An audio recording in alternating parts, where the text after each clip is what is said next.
Ollie, a difficult night. I don't think anyone's expected that as a result or performance. It come as a surprise to you. What are the reasons behind it? Reasons were we didn't play well enough. They scored on their chances. We didn't take them. So of course it was disappointing. Lately we've played better in these types of games where we've dominated. Today we didn't get the first goal, and it seemed like that took lots of the belief out of us. And you've got to say that Burnley do make it hard to play against them then. So we're stretched. Of course, the players are disappointed in there, but they've given absolutely everything again because the effort's there. Ollie, you've got obviously some young players. You've also got De Gea, Jones, Maguire, senior players. Isn't it on them to sort of get the belief going? You know, during the game, they're the leaders, right? They're the senior players. Well, I'm in charge of them, so it's down to me to get these boys going. Of course, on the pitch, you pointed out a few leaders there, and on the flip side, it's young players experiencing this, the expectations. It's a difficult period. It's a hard period for them, and the 10, 12 games some of them had. Brandon has been fantastic. Aaron's been fantastic. You know, you expect a lot from them because they've got the potential, but sometimes you understand these performances. But do you have a player who can sort of not get angry with them, but can say look, you know, come on? There are players out there, of course. We do have leaders who put the finger out, but there's no point pointing at others. For me, out there, we as a group, collectively didn't perform well enough, and we didn't deserve, or they deserve to win. How do you convince those disillusioned fans who are getting more and more fed up with this that things are going to change, that there is progress? Because there's no evidence of that on the pitch.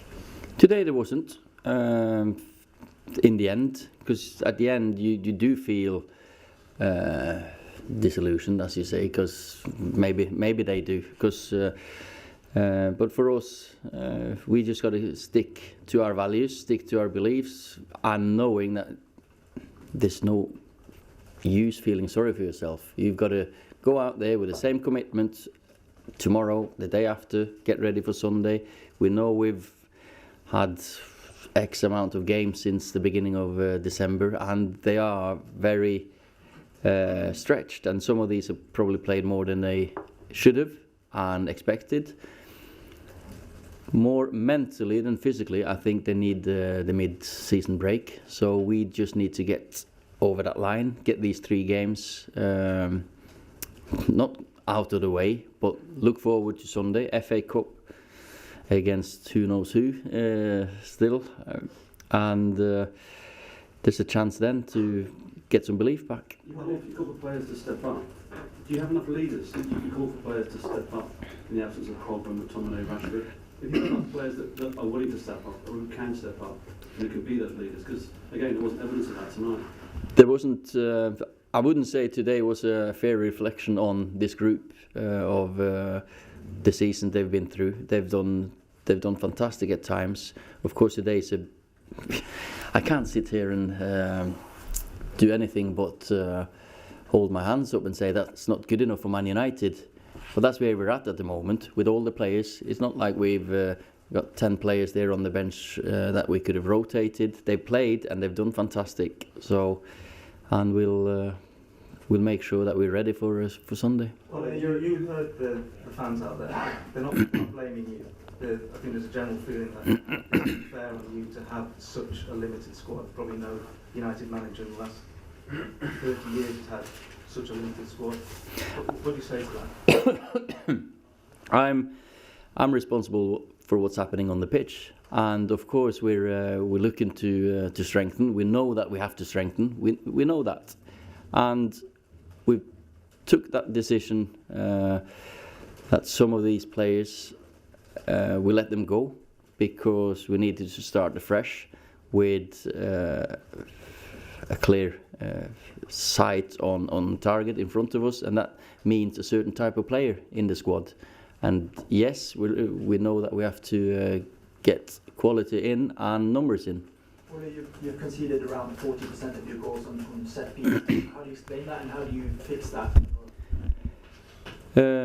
That's disappointing, definitely, and it needs fixing, and that's on the pitch, on the training ground. It has to be done, and football nowadays, it's 30-40%. There's probably set plays.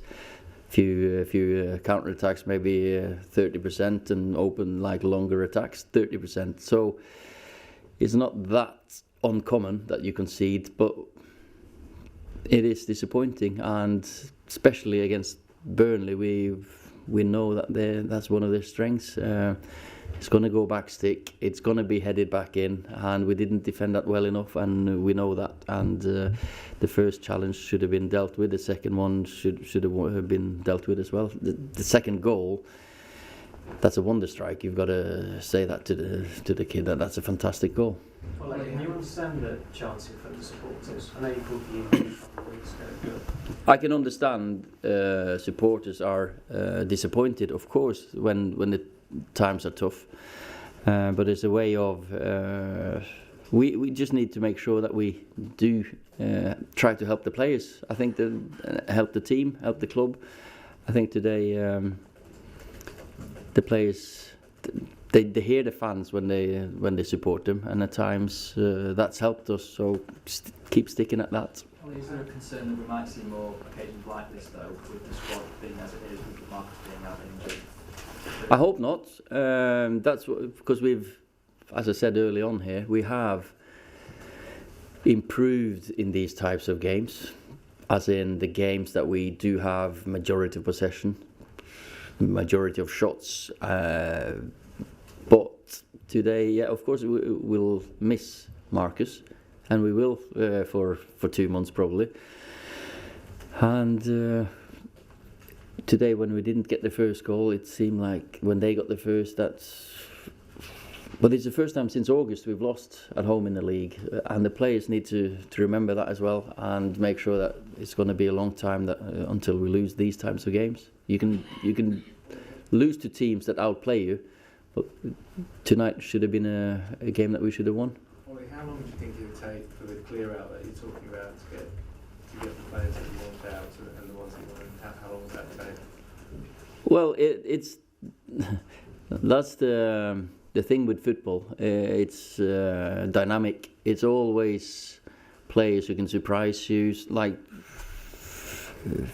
in a good way and in a bad way. So that's it's up to the players to understand we're representing, and we're privileged to represent the best and the biggest club in the world, and it's a duty every single day, on and off the pitch. So I can't really give another answer than it's an ongoing thing. In the transfer window. Sorry? There's a week or so left. Yeah. In the transfer window. Can you afford, with the injuries you've got and the absentees, can you afford not to add to the squad? We are working to improve and get players in, and hopefully we can get something over the line. I think everyone can see that these players are being stretched. They are stretched, and I've got absolutely no complaints on any of them because they give absolutely everything they've got. Okay, guys. Thanks. Thank you.